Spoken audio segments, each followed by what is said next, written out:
warahmatullahi wabarakatuh. Perkenalkan, nama saya Sofia Laulimah. Di sini saya akan menjelaskan tentang kerusakan lingkungan. Yang pertama ada pengertian.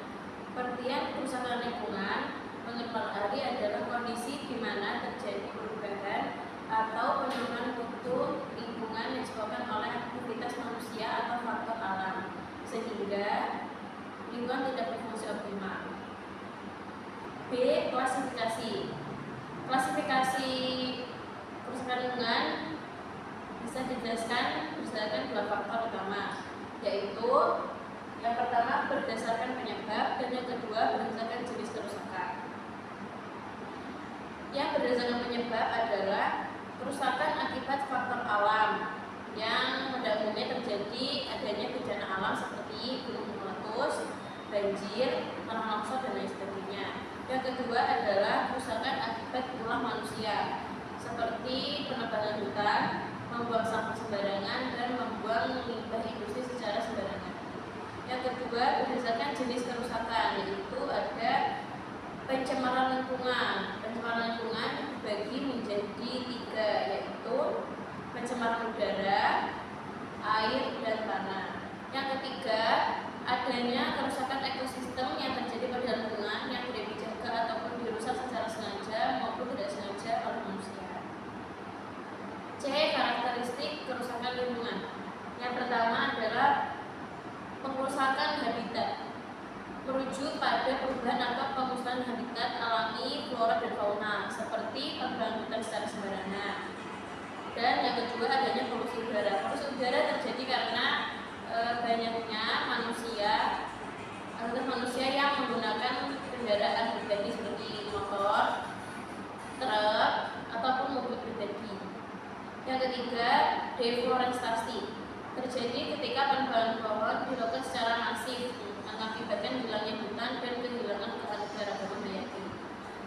Penebangan pohon ini dilakukan secara tidak melakukan pilih pohon dan tidak melakukan reboisasi. Yang keempat, perubahan iklim. Menyebabkan perubahan suhu global, pola cuaca ekstrim, dan peningkatan emisi gas rumah kaca. Terlalu banyaknya pabrik itu akan juga mengakibatkan perubahan iklim. Yang kelima, ada degradasi tanah, mencakup pemerosotan kualitas tanah akibat aktivitas manusia. Seperti yang tadi, adanya kebocoran limbah pada suatu pabrik yang tidak diketahui oleh pabriknya. D. Faktor-faktor penyebab. Faktor penyebab kerusakan lingkungan secara umum bisa dikategorikan dalam dua faktor, yaitu akibat peristiwa alam atau akibat ulah manusia. Banjir, abrasi, tanah longsor, gempa bumi, dan tsunami merupakan beberapa contoh bencana alam. Namun bencana tersebut tidak terjadi. Namun bencana-bencana tersebut terjadi akibat adanya campur tangan manusia. Kerusakan yang dilakukan oleh manusia justru lebih besar dibandingkan kerusakan akibat bencana alam. Contohnya, ketika ada manusia yang menebang pohon bukan secara sembarangan, dan dia tidak bertanggung jawab, akan berakibat buruk pada lingkungan sekitar yang adanya di dekat hutan, seperti sering terjadinya banjir dan tanah longsor. Dan yang kedua, banjir yang tidak banjir terus menerus karena manusia sekitar daerah tersebut atau lingkungan tersebut tidak bisa menjaga kebersihan sekitarnya dengan selalu membuang sampah sembarangan di sungai ataupun di saluran air lainnya. Akibat-akibat yang ditimbulkan. Yang pertama, berdampak pada lingkungan seperti kerusakan ekosistem, adanya kematian tanaman, hewan, dan mikroorganisme. B. Kehilangan keanekaragaman hayati. C. Polusi air, menyebabkan keracunan mikroorganisme air, penurunan kualitas air, dan mengganggu ekosistem akuatik. Dengan kita tidak menjaga lingkungan sekitar kita, adanya saluran air akan membuat susah untuk mencari air bersih. Dan D. Polusi udara dapat mengganggu kesehatan manusia dan hewan serta merusak tanaman dan bangunan. Yang kedua, berdampak pada kesehatan manusia. Yang pertama, penyakit pernapasan. Polusi udara dapat menyebabkan masalah pernapasan seperti asma dan penyakit paru-paru. Karena manusia lain tidak bisa menjaga lingkungan sekitar, itu akan berdampak pada diri sendiri. D. Keracunan makanan. Adanya polusi udara juga dapat mencemari sumber daya makanan dan menimbulkan keracunan makanan. Seperti halnya jika kita membeli jajanan di pinggir jalan. Jika di pinggir jalan tersebut itu terdapat banyak seperti mobil, motor atau kendaraan lainnya yang sering lewat, maka tersebut akan terkena polusi udara seperti debu-debu ataupun yang lainnya. Dan itu kalau kita membeli makanan tersebut, kita akan mengalami sakit perut ataupun gejala yang lainnya. Yang ketiga, efek jangka panjang. Efek dari kesakitan tersebut, efek dari keracunan makanan tersebut adalah sakit yang dialami manusia itu bisa berjangka panjang, seperti kanker dan gangguan sistem kekebalan tubuh. Yang terakhir, berdampak pada sosial dan ekonomi.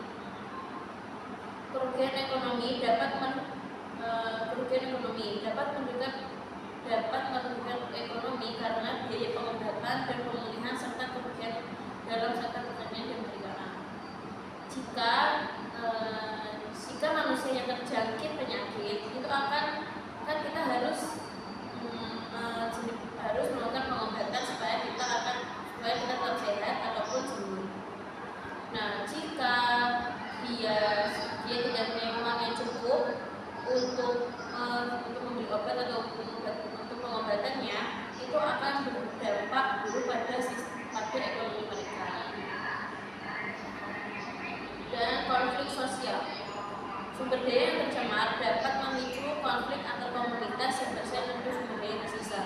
Jika seperti contoh langkanya batu bara, yang memiliki usaha pertambangan batu bara akan melakukan segala cara apapun untuk mendapatkan batu bara supaya mereka tetap bisa berjualan dan supaya tetap bisa mendapatkan uang dengan cara apapun, meskipun itu dengan cara ilegal. F. Solusi penyelesaian. Yang pertama, menerapkan 4R, yaitu reduce, reuse, recycle, dan replan. Yang pertama, reduce, yaitu mengurangi pemakaian barang yang tidak berguna, seperti penggunaan plastik. Kita mengurangi penggunaan plastik di lingkungan. Kan sudah diterapkan dalam beberapa swalayan dan tempat tertentu. Kita sering menggunakan bahan-bahan yang bisa kita daur ulang, seperti tas kertas ataupun alat makanan yang terbuat dari kertas. Yang kedua ada reuse, yaitu memakai ulang barang yang masih bisa digunakan. Seperti contoh, kita membeli makanan itu sudah ada tempatnya, seperti kotak makan. Nah, itu kotak makannya itu jika emang belum benar-benar patah ataupun jelek, jika masih bisa digunakan, lebih baik kita cuci dan kita gunakan lagi. Yang ketiga, recycle, yaitu mendaur ulang barang ataupun sampah untuk menjadi barang yang berguna. Seperti contohnya, kita memilah sampah antara sampah yang bisa didaur ulang dan sampah basah. Nah, sampah yang bisa didaur ulang itu kita kumpulkan, bisa kita jadikan berbagai barang-barang yang bermanfaat ataupun kerajinan tangan lainnya. Dan ini juga jika bisa menghasilkan barang bermanfaat, kita bisa menjual barangnya dan berdampak bagi kita. Yang terakhir ada replan, yaitu menimbun sampah organik untuk dijadikan kompos. Seperti tadi, contoh yang tadi, kita memilah sampah antara sampah basah dan sampah yang kering. Sampah basah tersebut kita pilah lagi mana sampah yang bisa kita jadikan kompos, seperti kayak kulit buah ataupun bakalan-bakalan besi yang lainnya kita jadikan kompos. Kompos tersebut bisa dijadikan untuk pupuk untuk tumbuh-tumbuhan yang kita akan tanam. Juga reboisasi. Ketiga, bioremediasi, yaitu memanfaatkan mikroba ataupun tanaman dari kontaminasi. Jadi limbah yang akan dibuang harus dibersihkan dahulu kontaminasinya. Maksudnya adalah limbah yang sebuah pabrik jika akan membuang limbah itu harus dibersihkan zat-zat berbahayanya. Nah, setelah zat berbahayanya bersih dan dibuang, baru bisa dibuang. Karena kalau sudah dibersihkan, limbah itu menjadi tidak buruk untuk sungai di sekitarnya. Yang keempat ada rehabilitasi lahan. Ini hampir sama dengan rehabilitasi, cuma masih pantai. Kegiatan pemulihan pantai untuk menyelamatkan lahan yang kritis dan mati untuk menjadi lahan yang lebih produktif. Di ayat Al-Quran atau hadis yang membahas tentang kerusakan lingkungan, yaitu ada surat Al-A'raf ayat 56 yang artinya, dan janganlah kamu berbuat kerusakan bumi setelah diciptakan dengan baik. Berdoalah kepadanya dan bertakut sehingga kamu lebih khusyuk dan terdorong untuk menaatinya dan berharap terhadap anugerahnya dan mengambil kamu. Sesungguhnya rahmat Allah sangat dekat dengan orang yang berbuat kebaikan. Menurut saya dengan adanya ayat Al-Quran ini, kita sebagai makhluk atau sebagai manusia yang diamankan oleh Allah untuk mengelola menjaga lahan, harusnya kita bisa memanfaatkan itu dengan baik. Tidak cuma mengambil manfaatnya saja, tapi kita juga harus bisa mengelola dan mempertahankan kualitas lahan yang telah diberikan oleh Allah. Sekian, terima kasih.